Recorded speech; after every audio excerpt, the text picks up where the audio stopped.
আসসালামু আলাইকুম প্রিয় দর্শক, আমার যে থাম্বনেল যেটা ইউজ করা হয়েছে সেটা দেখে হয়তো অনেকের কাছে খুব কষ্ট লাগতে পারে। আগে থেকেই হয়তো বা মনে করছেন যে বোধহয় আপনাদের নিয়ে বাজে কোনো কথা বলা হলো কিনা। তো আপনারা রিজার্ভ করেন, যদিও খারাপ কথা, কারণ আপনারা সারাক্ষণ মানুষের অপমান করা, মানুষকে নিয়ে বাজে কথা বলা, এগুলো আপনাদের সকাল থেকে শুরু হয়, একবার আপনাদের নেত্রী থেকে শুরু করে একদম নিচের তলা পর্যন্ত সবার একই কাজ। এই কারণে আপনাদের মনে হতে পারে, কিন্তু আমি আপনাদেরকে অপমান করার জন্য আজকের ভিডিওটা তৈরি করছি না। তবে যদি প্রয়োজন হয়, অপমান করার জন্য যদি দরকার হয়, অপমান করতে পারি। আপনারা এই ক্ষমতায় থেকে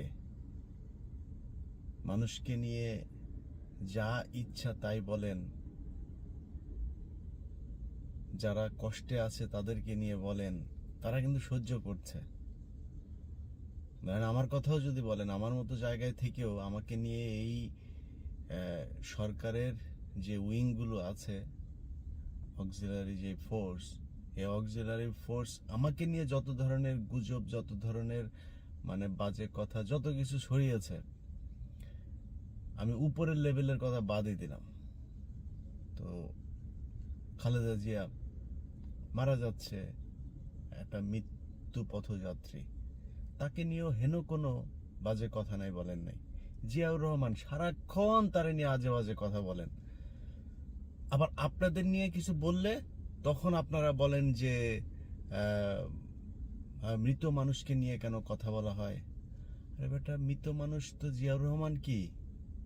আপনার যদি শেখ মুজিবকে নিয়ে খারাপ লাগে, আরেকজনের তো জিয়াউর রহমানকে নিয়ে বাজে কথা বললে আপনার সে একই রকম খারাপ লাগতে পারে। সে তারা যেমন ভালোবাসে, আপনিও তারা তেমন ভালোবাসেন। তারপরে বাদ দিলাম জিয়াউর রহমান, শেখ মুজিবুর রহমান, খালেদা জিয়া, কোনকার কোন হাসিনা, না জামাতের দেলোয়ার হোসেন সাইদি, এসব কিছুই না, এগুলি কিচ্ছু না। আমি আমি কিন্তু সব কথায় এইভাবে বলি, তো আমি স্ট্রেট ফরওয়ার্ড বলছি, আমার কারোর কাছ থেকে কোনো দয়া নেওয়ার কিছু নাই। তো আমি এইভাবেই বলছি যে এইসব কিছুই না। কোন জায়গায় জানেন? যখন আপনাদের নেত্রী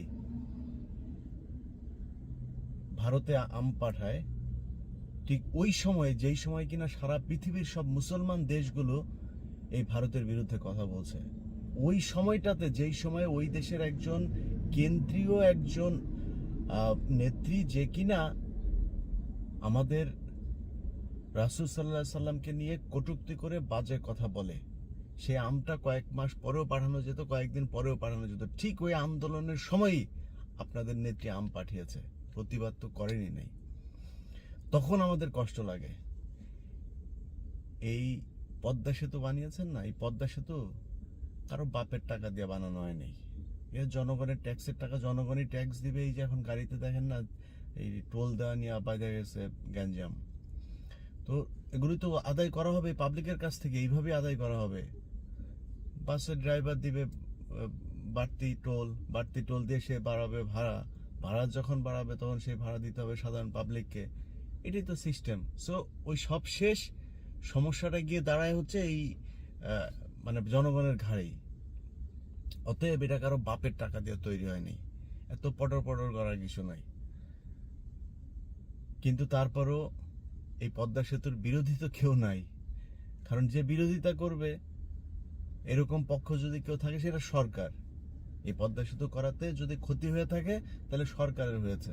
সরকারের কেন হয়েছে? যে এই যে এতদিন ধরে যে লুটপাট যে চলছিল, আবার এই রেল প্রকল্প শেষ হওয়া পর্যন্ত যা লুটপাট হবে, এটা শেষ হয়ে গেলে সরকারের তো এখানে লুটপাট করার কিছু থাকবে না। ওই এলাকার আওয়ামী লীগের যারা, শেখ মুজিবের যারা উম্মতরা আছে, ওরা তো এই যে লুটপাট, চারিদিক থেকে লুটপাট, লেবার নিয়োগ থেকে শুরু করে ওইখানে বালু দেওয়া, ইট দেওয়া, রড দেওয়া, যা আছে সব কিছুতেই তো লুটপাট। এই লুটপাট তো বন্ধ হয়ে গেল। আরেকটা ক্ষতি হয়েছে হচ্ছে লঞ্চ মালিকদের, এছাড়া বাংলাদেশে আর কারো কোনো ক্ষতি হয়নি। তো আমাদেরকে এটা বলার কোনো নাই যে পদ্মা সেতু হওয়াতে কেউ মানে বেজার হয়েছে, খুশি হয় নাই, এটা বলার কোনো কারণ নাই। কাউকে কাউকে বলা হচ্ছে যে খালেদা জি আরো কে কে বলেছিল যে পদ্মা সেতু এই সরকার করতে পারবে না। তো পদ্মা সেতু তো এই সরকার করতে পারে নাই। আপনি 2013-14 সালের আগের ওই বক্তব্যগুলো, যে বক্তব্যগুলোতে বলা হয়েছিল যে এই সরকার পদ্মা সেতু করতে পারবে না, তো সেই 9 সালে যে ক্ষমতায় এসেছেন, এরপর 14 সালে যেটা নির্বাচন হয়েছে, এই পর্যন্ত আপনারা বৈধ মেয়াদের সরকার ছিলেন। তারপরে তো আপনারা বৈধ না, এরপরে অবৈধভাবে ক্ষমতায় এসেছেন, এবং অবৈধভাবে ক্ষমতায় এসে তারপরেও 2 টার্ম পরে এসে পদ্মা সেতু করেছেন। এখনো আরো 2 টার্ম মনে হয় লাগবে রেল সেতু পার হইতে। তো আপনারা কিভাবে করলেন? সেই সময় সে গিয়ে তো পারে নাই। খালেদা জিয়া যখন বলেছে যে এই সরকার পদ্মা সেতু করতে পারে না, সেই মেয়াদে তো আপনারা পারেন নাই। এরপরে তো ভোট চুরি করে জোর করে ক্ষমতায় থেকে তারপরে করেছেন। আরো 3 মেয়াদ মোট লেগেছে আপনাদের একটা পদ্মা সেতু করতে। অতএব সেটা তো আপনারা পারেন না। আপনারা তারা নিয়ে ব্যঙ্গ করেন কেন? ব্যঙ্গ তো আপনাদের নিয়ে করা উচিত। তারপরেও পদ্মা সেতু করেছেন, ধন্যবাদ, কোনো সমস্যা নাই। এই যে এখন পদ্মা সেতু নিয়ে কিছু বললেই লোকজনের ধরে নিয়ে যাচ্ছেন, কারণ কি? মানে পদ্মা সেতু নিয়েও সমালোচনা করা যাবে না? বঙ্গবন্ধুরে বঙ্গবল্টু বললে সমস্যা। ওই বল্টু কিন্তু খারাপ জিনিস, খারাপ বল্টু এটা। কারণ শেখ মুজিব যাই হোক মারা গেছে, চোর হোক বাটপার হোক যাই হোক, মানুষ তো ছিল, তো সে তো মারা গেছে, তার এখন বঙ্গবন্ধু থেকে বঙ্গবল্টু বলা হইতেছে, এটা খুবই বাজে জিনিস। কিন্তু ওই বল্টু আর পদ্মা সেতুর বল্টু তো এক বল্টু না। এইটা বললেও কেন মানুষের শাস্তি হয়, ওই বল্টু বললে নয় মানুষের শাস্তি হচ্ছে, সেটা আমরা বুঝলাম যে ওকে ঠিক আছে, একজন মানুষের নিয়ে বাজে কথা বলেছে, তারও শাস্তি হচ্ছে। কিন্তু এই পদ্মা সেতুর বল্টু নিয়ে কথা বললেও আপনি শাস্তি দিবেন? এক ছেলেরে নিয়ে 7 দিনের রিমান্ডে দিলেন, তাকে বিশেষ ধারায় তার বিরুদ্ধে মামলা করা হলো। কয়টা মামলা? 3টা না 4টা মামলা করা হয়েছে তার বিরুদ্ধে। তো এই এতগুলো মামলা যে আপনারা করলেন, মানে তার অপরাধটা কি? এবং সেই ছেলেকে বলা হচ্ছে কি সে হচ্ছে পরিকল্পিত। তো পরিকল্পিত ভাবে গেলে ওর ছবি বের হয়েছে ওই ইয়ের সাথে, আগের যে বাটপারটা কি ছিল, ওই যে রাব্বানি, গোলাম রাব্বানির সাথে তার ছবি আছে। তারপরে আমার একজন প্রিয় মানুষ, পুলিশের ওই যে ইয়ে ভাই, কি বলে, বিপ্লব সরকার ভাই, তো ওদের ওদের সাথে ছবি আছে। তোরা তো ছাত্রলীগ, বিপ্লব সরকারের সাথে ছবি কে তোলে? রাব্বানির সাথে ছবি কে তোলে? তো অবশ্যই ছাত্রলীগ, এরা তো জামাত শিবির বা বিএনপির লোক না। তাহলে ওরা ধরেন, ও তো আসলে কোনো ষড়যন্ত্র টড়যন্ত্র কিছু না।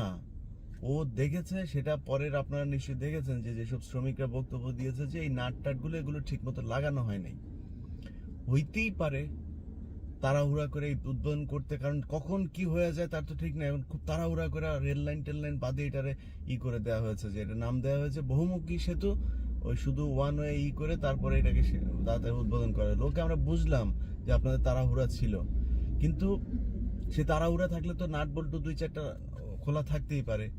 এটা নিয়ে একটা নাট ওইখানে গিয়ে একজন মানুষ দেখেছেন, প্রথম দিন মানুষ অনেক কিছুই করেছে ওইখানে, কেউ হিসু করেছে, কেউ তারপরে কি বলে হেঁটে রাস্তা পার হয়েছে, কেউ নামাজ পড়েছে, এক একজন এক এক খেলা করেছে আর কি।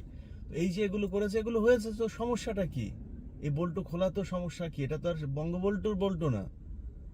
বল্টু একটা খুলছে, সেটার জন্য তার বিরুদ্ধে বিশেষ ধারায় মামলা, তারে 7 দিনের রিমান্ড, যা ইচ্ছা। ভাই এত অসহিষ্ণুতা কেন? ক্ষমতা হারানোর পরে যখন বলবে তখন কি করবেন? কথা আমরা বলতে পারি, আমরা যদি কথা বলি না, এখন ক্ষমতায় আছেন না, এখনো কান্না করবেন, খালি কান্না করবেন। এই যে লাস্ট ভিডিও যেটা দিয়েছি না, খুব খারাপ লেগেছে না? খুব খারাপ লেগেছে না? এগুলো কিন্তু ইচ্ছার বিরুদ্ধে দেই। এই যে মাঝে মধ্যে ফেসবুকে যায়, তারপরে উল্টাপাল্টা কমেন্ট করি, বাজে কথা বলি। আমার অনেক ফ্যান ফলোয়ার আছে, তারাও আবার ওইখানে যায় ই করে, ওরা এসে গালাগালি দেয়, আবার আমার ফ্যান ফলোয়াররা যায় আপনার ই করে যে তারা ই করা যাবে না, এই ভাইয়া ইলিয়াস ভাইয়া আপনি কেন এগুলি করেন। আরে ভাই ধরেন আপনাকে রাস্তা দিয়ে হেঁটে যাচ্ছেন, এখন আপনাকে কেউ একজন মানে কিছু একটা এমন কিছু একটা বললো যেটাতে আপনার কষ্ট লেগেছে, এখন ধরেন সে আপনাকে বললো, আগে আপনি করে কথা বলতে, এখন বললো এই তুই এদিক দিয়ে কই যাচ্ছিস, আপনার রাগ হবে, আরে বেটা তুই আমার তুই বললি কেন, হইতে পারে এটার জন্য তারা দুইটা বকা দিলেন। এখন আপনি রাস্তা দিয়ে যাচ্ছেন, একজন এসে আপনার ঠাস করে চর একটা মারলো, আপনি তারা চর মারবেন না, আপনি তো তারা খালি কথা বললে ছেড়ে দিবেন না, আপনি তার একটা চর মারবেন। তো আপনি কি ব্যাক দিবেন সেটা ডিপেন্ড করে আপনি কি তার কাছ থেকে পেয়েছিলেন সেটার উপরে।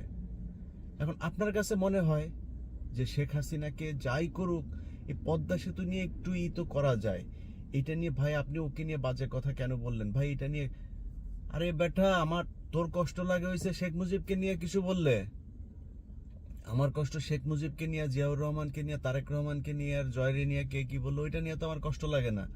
আপনি দেলোয়ার হোসেন সাইদিরে মাইরা মুতায় ফেলেন, কোনো সমস্যা নেই, আমার যায়ও না আসেও না। যখন আপনি এটা তুলনা করবেন হযরত মুহাম্মদ সাল্লাল্লাহু আলাইহি সাল্লামকে নিয়ে, আমি বিরাট মাওলানা নয়, আমি কিছুই না, কিন্তু ওইটার উনাকে নিয়ে যদি কিছু বলেন তখন আমার কষ্ট লাগে। এটা ধর্মীয় কোনো মানে উস্কানিও না, ধর্মীয় কোনো মানে উন্মাদনাও না যে আমি এটা নিয়ে আমি মানুষকে বোধহয় ই দিচ্ছি বা আমার নিজের কিছু মানে সস্তা জনপ্রিয়তা নেওয়ার ই করছি, একদমই না। আমি ইসলাম ধর্মে খতিব না, আমি বিরাট ইসলাম পালনকারী মানুষও না, আমি বিরাট ভালো মানুষও না। সিন্স আমি একজন মুসলিম, এটাই আমার জন্য এনাফ ওনাকে সম্মান করা।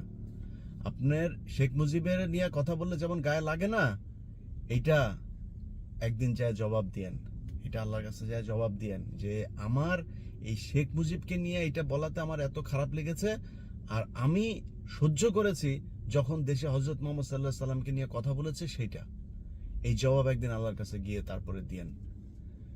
অতএব কষ্ট কার জন্য কতটুকু লাগে সেটার উপরে ডিপেন্ড করে, তো এগুলি রিটার্ন কি দেয়া, সে কারণে আপনার হয়তো শেখ মুজিবের নিয়ে খারাপ লাগে, আপনি শেখ মুজিবের নিয়ে জবাব দেন।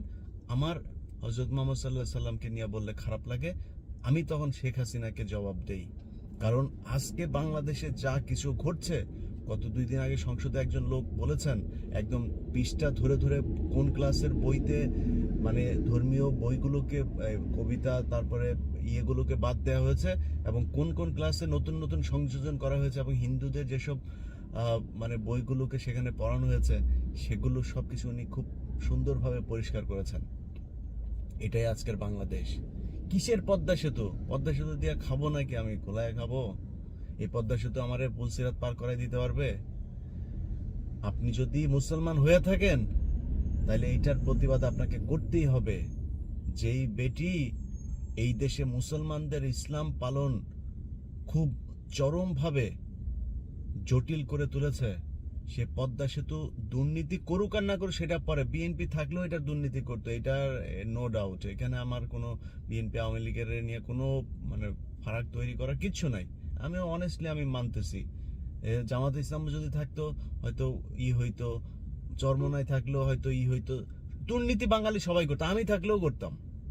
দুর্নীতি নিয়ে আমার কোনো সমস্যা নাই, আমার সমস্যা ওই জায়গায়, এখনো ওই জায়গায়, আগে ওই জায়গায় ছিল, ভবিষ্যতে ওই জায়গায় থাকবে। আমার জীবন যতদিন থাকবে, আমি যদি কথা বলি যতদিন, আমার এই জায়গা আমার খুবই স্বচ্ছ, খুবই ট্রান্সপারেন্ট, আমার এইটা নিয়ে কোনো বিতর্ক করার কিছু নাই। ভালো থাকেন, আল্লাহ হাফেজ।